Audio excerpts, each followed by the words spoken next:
प्यारे बच्चों, आज इस वीडियो में हम बताएंगे कि बोर्ड एग्जाम में आपको आंसर्स कैसे लिखने हैं। क्योंकि ये बड़ी बात नहीं कि आपको केवल आंसर्स आते हैं, आंसर्स को कैसे रिप्रेजेंट करेंगे, कितने इफेक्टिव वे में लिखेंगे, ये बहुत बड़ी बात होती है। साथ में कहना चाहेंगे कि ये वीडियो क्लास 10th के स्टूडेंट्स जरूर देखें जो पहली बार बोर्ड एग्जाम देने जा रहे हैं। इस वीडियो का लिंक हम इसके डिस्क्रिप्शन बॉक्स में दे रहे हैं। और जो क्वेश्चन पेपर कोड है वो कैसे OMR फॉर्मेट पे, जो फर्स्ट पेज होता है आंसर शीट का वो OMR पेज पे होता है, उसको हमने लास्ट वीडियो में बताया है, उसको आप ज़रूर देखें। उसमें क्वेश्चन पेपर कोड कैसे फिल करना है, सेट नंबर कैसे फिल करना है, roll number, candidate name, father name etcetera, जितनी भी चीज़ें रिक्वायरमेंट है वो OMR फॉर्मेट में कैसे फिल करना है, ये उसमें हमने बता दिया है। अब बात आती है कि आपको एग्जाम में क्वेश्चन पेपर मिल गया तो इसको आपको बहुत केयरफुली इसके इंस्ट्रक्शंस देखने हैं। क्वेश्चन पेपर का मेन इंस्ट्रक्शन आपको ये देखना है, 15 minute time has been allotted to read this question paper. Question paper will be distributed at 10:15 AM, यानी आपको 10:15 पे क्वेश्चन पेपर मिल जाएगा। 10:15 to 10:30 AM ये रीडिंग टाइमिंग होती है, इस पे आप क्वेश्चन पेपर रीड करते हैं। The candidate will read the question paper only and will not right any answer on the answer book during this period. इसका मतलब हुआ कि आपको 10:30 बजे के पहले कोई भी आंसर नहीं लिखना है, क्वेश्चन पेपर को अच्छे से रीड करना है। इस टाइम पे हम लोग ये डिसाइड करेंगे कि हमको कितने क्वेश्चन अच्छे से आते हैं। अब ये माइंडसेट हो गया कि हमें इस सेक्शन से ये क्वेश्चन बहुत अच्छे आते हैं, क्योंकि हमारा इंप्रेशन तभी बनेगा जब हम स्टार्टिंग के अच्छे क्वेश्चंस करते रहें। अब हम उसके बाद आंसर लिखने की स्ट्रेटजी पे आते हैं। अब ये सेक्शन ए रीडिंग स्किल, मैं इस समय इंग्लिश पेपर की बात कर रहा हूं। Section B creative writing skill, section B creative writing skill. Then section C literature. इस क्वेश्चन पेपर में 3 ही सेक्शन थे, section A, section B and section C. अब आती है बात इसके आंसर कैसे लिखें। सबसे पहले एक बात बता दें, जो बोर्ड एग्जाम में हमको कॉपी मिलने वाली है वो OMR फॉर्मेट पे होगा। OMR फॉर्मेट हम पिछली वीडियो में बता चुके हैं, उसको आपको देखना है। और साथ में जो एग्जाम में कॉपी इस बार आ रही है उसमें मार्जिन लाइन आपको ड्रा करने की जरूरत नहीं, पहले से ही उसमें कॉपी में मार्जिन लाइन कुछ ऐसे ड्रा होकर के आएगा। अब यहाँ पे सपोज करें कि आपको सेक्शन ए का पहला क्वेश्चन करना है, तो सेक्शन ए, जिस सेक्शन को आप करना चाह रहे हैं उसका हम पहले हेडिंग डाल देंगे। हेडिंग यहाँ पर सेंटर में होगी, कैपिटल लेटर से यूज करेंगे।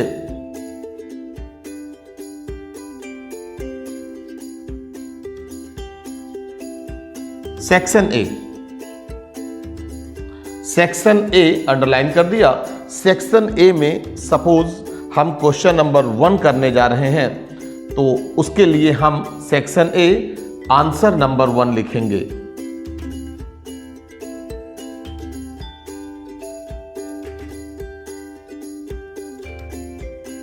Section A answer number 1। अब अगर इसका हम ABC पार्ट करते हैं तो इसके लिए हम यहां पर स्मॉल a, B, C, जैसे भी हमको जितनी स्पेस में जो आंसर आएंगे उसके अकॉर्डिंग हम यहाँ पर A, B, C, D, E जितने भी पार्ट होंगे उस पार्ट को इस बेसिस पे लिखेंगे। और अब आती है बात, सपोज आप MCQ करना चाहते हैं, 20 MCQ आ रहे हैं इस बार के फॉर्मेट में, तो MCQ के लिए हम एक पेज सेपरेट यूज करेंगे। MCQ आपको मल्टी कलर पेन नहीं यूज करना है, आप अंडरलाइन करने के लिए, हेडिंग के लिए ब्लैक पेन भी यूज कर सकते हैं, अदरवाइज ब्लू और रॉयल ब्लू 2 पेन के कॉम्बिनेशन से आप आंसर लिखें, ज़्यादा अच्छा होगा। MCQ फॉर्मेट पे आते हैं, तो MCQ फॉर्मेट में क्वेश्चन नंबर 1, 2, 3, 4, 5, 6, 7, 8, 9। इस बेसिस पे हमारे पास जितने भी MCQ होंगे सबके लिए हमने एक स्पेस 20 MCQ तक का हम ऐसे ही स्पेस बना लेंगे। और उसके बाद में सपोज करिए फर्स्ट का अगर ऑप्शन ए ट्रू है तो ए टिक कर दिया, ए लिख दिया। सेकंड में डी सही है तो डी लिख दिया। बहुत ही साफ, ये नहीं कि लेटर गड़बड़ नहीं होना चाहिए, कि डी और ए में डिफरेंस क्लियर होना चाहिए। क्वेश्चन नंबर 3 में बाय द वे सी तो सी लिख दिया, डी लिख दिया, ए एंड सो ऑन। जितने भी ऑप्शन आपको एक सैंपल में हम दिखा रहे हैं कि कुछ भी इसके आंसर आप लिख सकते हैं। इसमें हमने ए, बी, सी, डी, जिसका जो सही होगा। MCQ आपको एक पेज पे एक जगह करना है। MCQ बहुत, यानी कि 2 MCQ यहाँ कर लिया, 2 MCQ आगे पेज पे कर लिया, इस तरह से नहीं करना है। ये रही MCQ आपके जो भी सेक्शन का होगा। अगर ये सेक्शन ए का MCQ है तो आपको यहाँ पर सेक्शन ए डाल के MCQ लिख देना है। एक पार्ट और डिस्कस कर रहे हैं। बहुत सारे बच्चे पूछा करते हैं कि बाय द वे वो सेक्शन बी कर रहे हैं, सेक्शन बी में क्वेश्चन नंबर 23 कर रहे हैं। तो पहली बात, उसके लिए आंसर नंबर डालना होगा, आंसर नंबर 23। और क्वेश्चन में आर पार्ट है, उसी क्वेश्चन में आपको एक ऑप्शन मिल रहा है कि आर पार्ट भी आप कर सकते हैं। तो क्वेश्चन नंबर 23 आर पार्ट आप इसको लिख सकते हैं यहां पर, जिससे एकदम क्लियर होगा कि आपने सेकेंड पार्ट को अटेम्प्ट किया है। अब उसके बाद में अपना आंसर आप प्रॉपर वे में लिखेंगे। एक एग्जाम्पल और बताते हैं। जैसे सपोज करिए कि आप साइंस का पेपर दे रहे हैं, तो साइंस के पेपर में आपको इलेक्ट्रिसिटी का एक क्वेश्चन आया है और पूछ रहा है कि कॉम्बिनेशन ऑफ रजिस्टर्स, यानी कि रजिस्टर्स को कितनी तरह से उसका एक कॉम्बिनेशन बना सकते हैं। तो बहुत ही सिंपल क्वेश्चन, लेकिन अगर इसको आप चाहें तो ऐसे भी लिख सकते हैं, combination of registers.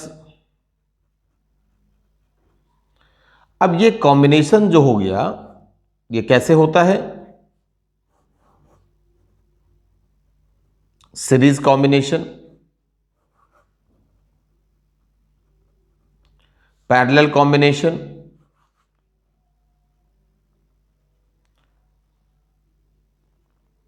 Series parallel combination. कुछ आप डायग्रामेटिक रिप्रेजेंटेशन भी कर सकते हैं। ऐसे ही अगर पार्ट्स ऑफ फ्लावर पूछे जाते हैं तो आप एक छोटा सा सर्कल बना के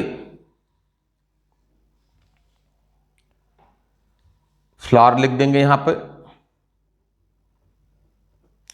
और इसके कितने पार्ट होते हैं, जो भी डायग्राम की जरूरत पड़ेगी वो आप पेंसिल से बना सकते हैं। इस टाइप का रिप्रेजेंटेशन पेन से कर सकते हैं। इसको आप चाहे तो सर्कल बना करके कर सकते हैं, इलिप्टिकल फॉर्म में दे सकते हैं, या रेक्टेंगल और स्क्वायर शेप में भी इसको आप बना करके कर सकते हैं। थोड़ा सा ये स्पेशल रिप्रेजेंटेशन होगा। एक हम मैथमेटिक्स का क्वेश्चन बताने जा रहे हैं, कैसे इसको लिखेंगे आप। जो क्वेश्चन पूछे जाते हैं उसका एक प्रॉपर स्टेप होता है कि कैसे लिखेंगे, और उसी को आप फॉलो करेंगे। फॉर एग्जाम्पल, जैसे सपोज एग्जाम में आ गया कि प्रूव दैट, मान लीजिए क्वेश्चन नंबर 20 था, तो हमने इसको आंसर नंबर 20 लिखा, आंसर नंबर 20। अब आंसर नंबर 20 में प्रूव क्या करना था कि √2 + √3 इज इर्रेशनल, ये प्रूव करना था।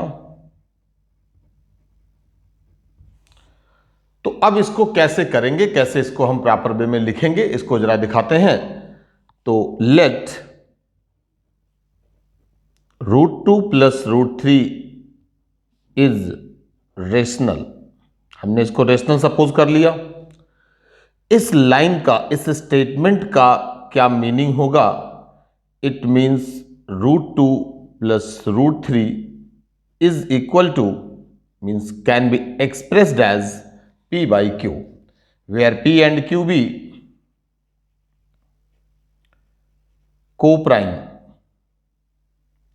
मीन्स P और Q का जो HCF होगा वो 1 होना चाहिए। इसका मतलब अब यहां पे रूट में दिख रहा है तो हम लोगों ने क्या किया?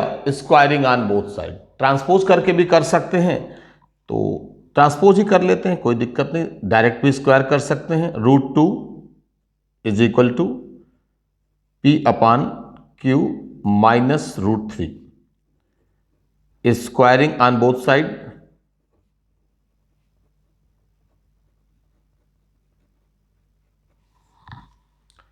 Squaring on both side.